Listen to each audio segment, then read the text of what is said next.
আপনারা গত কয়েকদিন ধরে বুয়েটের পরিস্থিতি আপনারা অবলোকন করছেন। এটা ইস্যুটা তৈরি হয়েছিল 2019 সালের অক্টোবর মাসে আবরার হত্যাকাণ্ডের পর।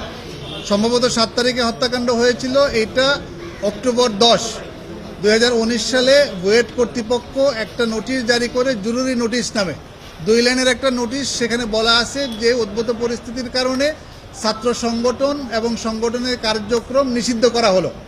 এইটা তারা তখন করেছিল, ফাইন, কিন্তু এটা আমাদের বাংলাদেশের যে সংবিধানের আর্টিকেল 37, 38 এবং 39 এর কোনো ভিত্তি নেই। ওখানে আপনারা জানেন যে সমাবেশ করার, রাজনৈতিক দল করার এবং বাকস্বাধীনতার অধিকারগুলি আমাদের সংবিধানে ফান্ডামেন্টাল রাইটস হিসেবে দেওয়া আছে।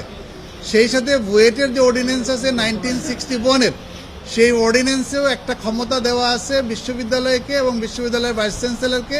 সেটা হচ্ছে অর্ডিন্যান্সের ক্লজ 5-এর জেতে যেটা বলা আছে যে যদি প্রয়োজন হয় তাহলে ভাইস চ্যান্সেলর এবং বিশ্ববিদ্যালয় কর্তৃপক্ষ তারা ছাত্র রাজনীতি কন্ট্রোলের জন্য কিছু পদক্ষেপ নিতে পারবে। সেটা হচ্ছে মিছিল মিটিং করার ক্ষেত্রে তারা বিধিনিষেধ আরোপ করতে পারবে, কিন্তু কোনো সংগঠন নিষিদ্ধ করার কোনো ক্ষমতা বুয়েট অর্ডিন্যান্সেও নাই, বাংলাদেশ সংবিধানেও নাই। কিন্তু এটা যেহেতু চলে আসছিল, যার ফলে বুয়েটে দেখা যাচ্ছে অন্য সংগঠন কিন্তু কমিটি দিচ্ছে। আর বাংলাদেশ ছাত্রলীগ তখন সেই জায়গাটাতে এইভাবে তারা ছাত্র রাজনীতি করে নেয়, যেহেতু এই এটা ছিল, নোটিশটা ছিল, তারা সেটার প্রতি সম্মান দেখিয়ে সেটাকে ফলো করছিল।